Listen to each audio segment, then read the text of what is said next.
उर्दू फसाना channel पर खुश आमदीद। मैं गैर मरी किस्म के किस्सा कहानियों पर यकीन नहीं करती और न ही ऐसी बातें सुनती हूँ, लेकिन आज किसी से ऐसी कहानी सुनी जो दिलचस्प लगी तो लिखने बैठ गए। साइमा मेरी हम जमात थी। कुछ अरसा हमने साथ पढ़ा, फिर उनका नया मकान बना तो वो इसमें चले गए। यूं वो हमसे दूर एक नए इलाके में जा बसे। साइमा को स्कूल भी छोड़ना पड़ा। मैं तो उसे भूल ही चुकी थी कि मुद्दत बाद अचानक बाजार में सामना हो गया। तभी मैं इसरार करके उसे साथ ले आई। मुद्दत बाद कोई पुराना दोस्त मिल जाए तो खुशी ही होती है। मैं भी साइमा से मिलकर खुश थी, लेकिन वो मुझे जर्द और पूरी तरह सेहतमंद दिखाई ना दे रही थी। पहले तो वो ताज़ा गुलाब के फूल जैसी हुआ करती थी। बातों बातों में गुजरे दिनों का अहवाल पूछा तो ठंडी आह भरकर बोली, ना पूछो कि हम पर क्या बीती। हमारा नया 2 मंजिला मकान बहुत खूबसूरत और कुशादा था, लेकिन वो हमारे लिए मुबारक साबित ना हुआ। वो क्यों? बे-इख्तियार मेरे मुंह से ये अल्फाज निकल गए। ये तो मैं नहीं जानती, लेकिन ये एक वीरान सी जगह पर था। आसपास चंद मकान थे, मगर दूर दूर थे। दरअसल ये इलाका नया नया आबाद हुआ था। वालिद साहब ने भी यहाँ प्लाट इसी वजह से खरीदा था कि इन दिनों ज़मीन यहाँ सस्ती मिल रही थी। सोचा बाद में होते होते आबादी बढ़ेगी और रौनक इलाका हो ही जाएगा। खैर, रिटायरमेंट के बाद रकम मिली तो इस प्लाट पर उन्होंने घर बनवाना शुरू किया। कुछ जमा पूंजी जो पहले से बैंक में थी वो भी लगा दी। कुछ कर्जा लेकर एक दीदा ज़ेब रहायशगाह तामीर हो गई और हम इसमें शिफ्ट हो गए। मकान चूंकि नया और खूबसूरत था, हम भी बहुत खुश थे। ताहम आसपास की वीरानी से कुछ वहशत भी होती थी। मेरे वालिदैन ने सोचा कि ऊपर की मंजिल खाली पड़ी है, क्यों ना किराए पर लगा दें।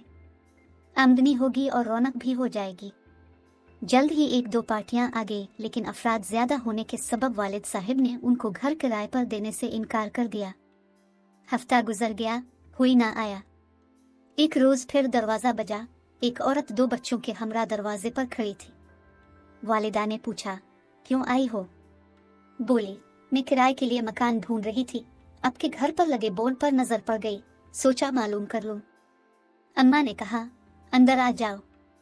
वो नौजवान औरत अच्छी शक्ल की, लेकिन कुछ खस्ता हाल लगी। वालिदा ने पूछा कि कितने अफराद हो और तुम्हारे शौहर क्या काम करते हैं? बोली, वो इंजीनियर थे, लेकिन एक हादसे में उनका इंतकाल हो गया है। बस मैं और मेरे ये 2 बच्चे हैं। मुझे 2 कमरे का घर काफी है। अगर आप ऊपर की मंजिल पर 2 कमरे मुझे किराए पर दे दें तो मेहरबानी होगी। किराया कहाँ से दोगी? तुम तो बेवा हो और माली हालात भी तुम्हारे ठीक नहीं लग रहे। मैं एक प्राइमरी स्कूल में टीचर हूँ, हसब तौफीक किराया दे सकती हूँ। तुम्हारी तनख्वाह कितनी है? प्राइवेट स्कूल है, इसलिए सिर्फ 3,000 रुपए देते हैं। इसमें खाना पीना, किराया, बच्चों की पढ़ाई, सब ही कुछ करना होता है। तुम्हारी तनख्वाह के बराबर तो किराया है, अम्मा ने कहा। अब सच कहती हैं, जितनी मेरी तनख्वाह है इतना तो आप किराया बता रही हैं, लेकिन मैं बेवा औरत हूँ, बच्चों का साथ है, अकेली रह नहीं सकती। आप अगर किराया आधा कर दें तो बाकी आधी तनख्वाह में मैं गुजारा कर लूंगी। दरअसल मुझे किसी शरीफ फैमिली का सहारा भी चाहिए। आपके मकान में रहाइश से मुझे तहफ़्फ़ुज़ मिल जाएगा। वालिदा ने इसकी बातें सुनकर रूखा मुंह बना लिया और बोली, बीबी, अपनी औकात से बढ़कर रहाइश की ख्वाहिश करोगी तो भूखी मरोगी। जितनी चादर हो इंसान को इतने ही पाँव फैलाने चाहिए। तुमको इस आबादी में कोई 1,000 किराए पर घर मिल जाएगा और 500 में 1 कमरे वाला क्वार्टर भी, लेकिन तुम बंगले में रहना चाहती हो और किराया भी इतना कम कराना चाहती हो। आपा, मैं अच्छे घर से हूँ, बस वक्त पड़ा है। अरे भाई, तो अपने मैके आ ससुराल क्यों नहीं चली जाती? बच्चों के साथ अकेली क्यों खार हो रही हो? वो दरअसल हमने अपनी मर्जी से शादी की थी, औरत झिझकते हुए बोली। दोनों के घर वाले राजी नहीं थे, इसलिए अब वो लोग नाता नहीं रखते। भाई खूब, लेकिन बीबी, हमने तामीर के वक्त कर्जा लिया था, उसे भी उतारना है, अम्मा ने कहा। औरत से पानी तक का ना पूछा, वो बेचारी पसीना पोंछती हुई नाराज होकर चल दी। इस वाक़ये के चौथे रोज फिर दर बजा। अम्मा ने ही खोला। एक औरत थी। वालिदा ने आने का सबब पूछा। वो बोली, मुझे आपका घर किराए पर चाहिए। वालिदा ने दरवाजे पर ही कह दिया कि नया मकान है, बहुत बड़ा कुंबा ना हो और किराया भी 3,000 से 1 पाई कम ना होगा। एडवांस वगैरह दस्तूर के मुताबिक देना होगा। वो बोली, मंजूर है, और कुंबा सिर्फ 2 अफराद हम मियाँ बीवी पर मुश्तमिल है। एक बेटी है, इसे 16-17 बरस की उम्र में ब्याह कर इस फर्ज से भी सुबक दोष हो गए हैं। औरत ने अच्छे कपड़े जेब तन कर रखे थे और रंग रूप से खाते पीते घराने की लग रही थी। वालिदा ने कहा, आइए मकान देख लीजिए, पसंद आए तो शौहर को ले आइएगा। वो औरत अम्मा जान के हमरा सीढ़ियां तय करती ऊपर गई, घूम फिर कर देखा, बोली, बहुत उम्दा है, अभी एडवांस ले लीजिए, कल शाम को शौहर के साथ आ जाऊंगी। जब शाम को शौहर के साथ आओ तभी एडवांस भी दे देना, तब तक मेरे मियाँ भी घर आ जाएंगे तो मर्दों में बात हो जाएगी। औरत के हाथ में एक छोटा सा सूटकेस था। बोली, क्या मैं उसे यहाँ रखती जाऊं? पहले तो वालिदा झिझकी, फिर कुछ सोच कर कहा, रखती जाओ, मगर इसमें है क्या? औरत ने सूटकेस खोल कर दिखा दिया, चंद जोड़े कपड़ों के सिवा और कुछ ना था। कहने लगी, बहन के घर से आ रही हूँ, बोर्ड पड़ा तो यहाँ आ गई, अब से ले जाऊंगी तो दोबारा लाना होगा, इसी वजह से यही छोड़ रही हूँ। ठीक है, अम्मा ने जवाब दिया। शाम को वो औरत दोबारा आ गई, कहने लगी, मियाँ ड्यूटी से रात को 9-10 बजे आएंगे। हम बहन के घर ठहरे हुए हैं, मैं इसलिए आ गई हूँ कि आप कहीं मुझे झूठा ना समझे। मैंने अपने मियाँ को फोन पर पता समझा दिया है, वो आकर बातचीत तय कर लेंगे और एडवांस भी दे देंगे और अगले रोज हम सामान ले आएंगे। औरत ने ऐसे पक्के लहजे में बातें की कि अम्मा ने यकीन कर लिया, से कहा, आप ऊपर जाकर आराम कर लें, कमरे में एक चारपाई भी पड़ी है, चाय पानी वगैरह जो दरकार हो मैं भिजवा देती हूँ। वो कहने लगी, कुछ भी नहीं चाहिए, बस पानी की बोतल और गिलास मुझे पकड़ा दीजिए, प्यास लगी तो पी लूंगी। वालिदा ने पानी की बोतल और गिलास दे दिया। वालिद साहब ने औरत से बात न की, यही सोचा कि जब उसका शौहर आ जाएगा बात कर लेंगे। वो औरत ऊपर चली गई और हम अपने कामों में लग गए। अम्मा ने खाना बनाया, सब ने खाया और सोने की तैयारी करने लगे। इतने में रात के 9 बज गए। वालिदा और वालिद इसी इंतजार में थे इसका शौहर आ जाए, इससे बातचीत हो, ये लोग जाएंगे तो हम भी सोने चले जाएंगे।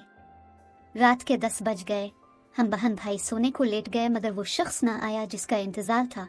तब मेरे वालिदैन भी अपने कमरे में चले गए कि आराम कर लें, जब दरवाजा बजेगा तो देख लेंगे।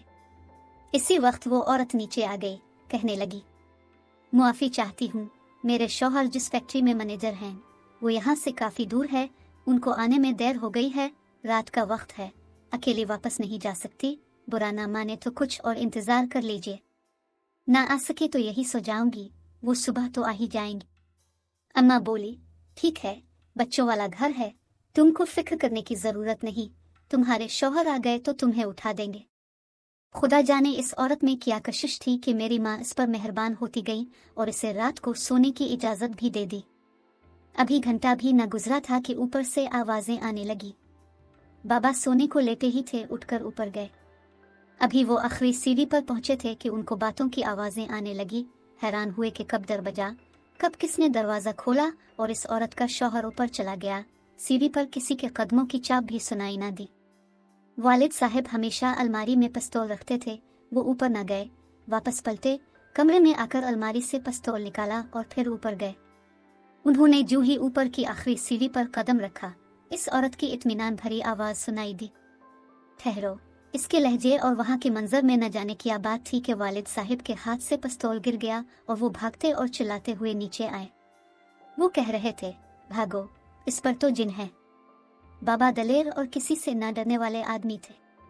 इनको इस कदर घबराया हुआ देखकर हम सब भी घबरा गए। सीढ़ी से थोड़े से फासले पर एक छोटा सा कमरा था, हम सब इसमें घुस गए। अम्मा और मैं सबसे पीछे रह गए थे। कमरा बंद करते हुए मैंने पीछे मुड़कर देखा। जीना पर नजर पड़ते ही जो मंजर मैंने देखा वो मुझे जिंदगी भर नहीं भूल सकता। मैंने देखा वो औरत उतरती आ रही है, इसके बाल पूरी तरह उसके चेहरे को ढांपे हुए थे, हत्ता कि इसके चेहरे का एक हिस्सा भी नजर नहीं आ रहा था। मैं इस औरत को देखकर दरवाजे के पास कमरे में बेहोश होकर गिर गई। अम्मा ने सुबह बताया ये मंजर उन्होंने भी देखा था। वो रात उन्होंने आयात पढ़कर जिस तरह गुजारी वो वही जानती है। सुबह जब मेरी आंख खुली तो मेरे सर पर ठंडे पानी की पट्टियां रखी जा रही थी। बहरहाल हम सब इस वाकया को कोई ख्वाब समझ रहे थे, ताहम अब ऊपर जाने की किसी में भी हिम्मत ना हो रही थी, क्योंकि बाबा ने बताया कि जब बातों की आवाजें सुनकर वो ऊपर गए थे, वो औरत अकेली बैठी अपने बालों में कंघी कर रही थी। इसके बाल इतने बड़े थे कि जमीन पर फैले हुए थे। दोपहर तक कोई ऊपर न गया। आखिर हिम्मत करके अम्मा बाबा दोनों इकट्ठे ऊपर गए तो देखा कि पूरे घर में इस औरत और उसके सामान का नामो निशान न था। खुदा जाने किस वक्त वो हमारे घर से चली गई थी। एक माह तक घर में कोई नाखुशगवार वाकया पेश नहीं आया और न ही हम दूसरी मंजिल पर गए। एक दिन हुआ चली तो घर में गर्द मिट्टी छा गई। अम्मा ने सोचा ऊपर का न जाने क्या हाल हुआ होगा। इतने दिन से वहां की सफाई भी नहीं की। ये सोचकर वो सफाई करने पहुंच गई। सफाई करके आज अम्मा काफी खुश थी और खुद को हल्का फुल्का महसूस कर रही थी। आज हमको महसूस हुआ वो औरत जो भी थी चली गई है। अब हमारा घर गैर मामूली चीजों से पाक हो गया है। शाम तक अम्मा ठीक रही, सबसे हंसती बोलती रही। सफाई करने की वजह से उनके बाल और कपड़े गर्द आलूद हो गए थे। दीगर कामों से फरागत मिलने के बाद वो नहाने चली गई। जब वो निहार ही थी, इनको कपकपी सी महसूस हुई, जैसे सर्दी लग रही हो, हालांकि मौसम मुतदिल था। अम्मा नहा कर आई। मैंने उनको चाय बना कर दी ताकि सर्दी का असर जाता रहे। मौसम तो गर्म था, मगर चाय पीते ही वो बिस्तर पर लेट गई और अपने ऊपर गर्म चादर तान ली। थोड़ी देर गुजरी तो चादर के अंदर से अजीबो गरीब आवाजें आने लगी, जिनको सुनकर हम सब डर गए। इसी वक्त बाबा आ गए। उन्होंने अम्मा के ऊपर से चादर हटाई और उनको आवाज देने लगे कि क्या बात है बेगम। लेकिन अम्मा कोई जवाब नहीं दे पाई। वो इसी तरह मुंह से अजीब सी आवाजें निकालती रही। हाथ पांव भी खींच रहे थे, जैसे उनको दौरा पड़ गया हो। फिर वो बिल्कुल सीधी होकर अकड़ गई और आंखें भी पथरा गई। वो बेहोश हो चुकी थी। ऐसा पहली बार हुआ था। इससे पहले अम्मा को कभी दौरा नहीं पड़ा था कि हम कहते मिर्गी है या कुछ और बीमारी है। बहरहाल बाबा इसी वक्त अम्मा को गाड़ी में डालकर अस्पताल ले गए। वहां अम्मा को होश तो आ गया, लेकिन उनको इसी वक्त बुखार चढ़ गया। वो कमजोर और निढाल नजर आने लगी। डॉक्टर ने चेक किया और अपनी समझ के मुताबिक दवाएं दी और बाबा अम्मा को घर ले आए। बस इसके बाद तो जैसे उन पर मजालिम की किताब खुल गई। अब मसला यह था कि अम्मा अजीब और गरीब बातें करने लगती। उनकी सेहत भी गिरने लगी। जब भी बाबा उनको डॉक्टर के पास लेकर जाते, कोई कहता मिर्गी है और कोई कहता जहनी मरीजा है, माहिर नफ्सियात से इलाज कराए। वालिद साहब ने कई माहिर नफ्सियात से इलाज करवा कर देख लिया। इलाज पर हजारों रुपए लगे, मगर उनको अफाका न हुआ और बकौल उन डॉक्टरों के वो जहनी मरीजा बनती चली गई। इसके बाद बाबा को वहम हो गया कि उनकी शरीक हयात की यह हालत इस वाकया के बाद से हुई है।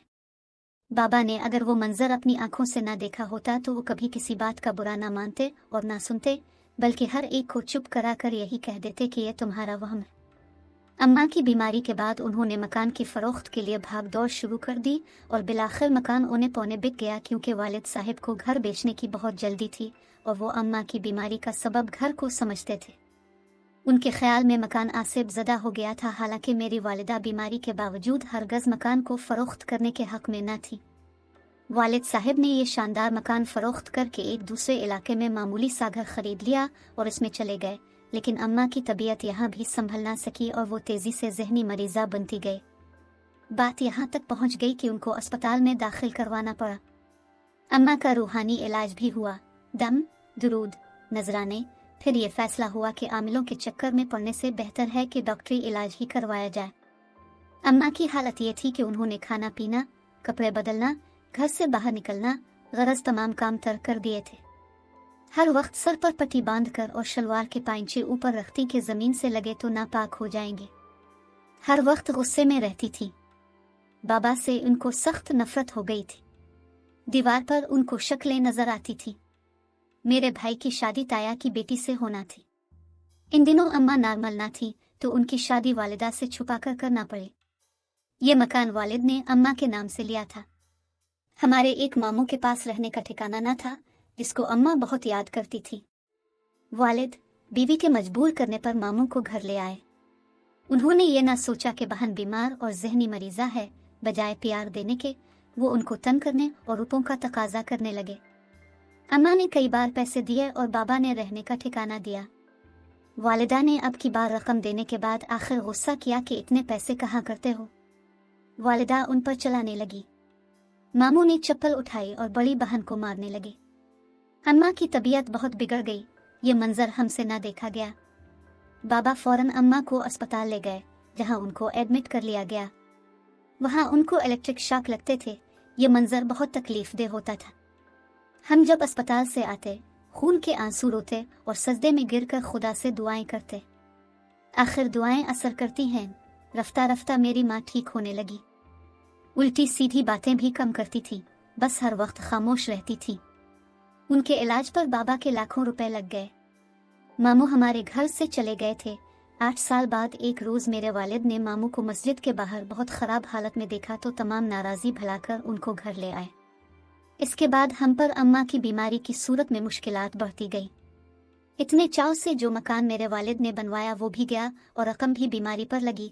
ये कहकर साइमा रोने लगी, बोले, खुदा जाने हमसे क्या खता हुई कि हम इतनी बड़ी आजमाइश में घर गए। हम तो यहाँ तुम्हारे पड़ोस में ही अच्छे थे। मैंने इसे तसल्ली दी और कहा, दुख न करो, कोई वाकया एक बहाना होता है। असल में जो मुसीबत लिखी होती है नसीब में वो मशीयत इज़दी से आ जाती है और फिर इसी की मर्जी से जाती है। लेकिन इंसान को हर वक्त अल्लाह से डरते रहना चाहिए। किसी बात का गुरूर नहीं करना चाहिए, क्योंकि गुरूर आदमी को ले डूबता है। अच्छे दिनों में शायद हम घर वालों में से किसी ने गुरूर किया होगा जिसका खमियाजा भुगतना पड़ा। मेरी दुआ है अल्लाह ताला हर किसी को आफत से महफूज रखे। साइमा ने कहा तो मैंने भी आमीन कहकर उसे गिले लगा लिया। उम्मीद है आज की कहानी आपको पसंद आई होगी। अगली वीडियो तक के लिए खुदा हाफिज।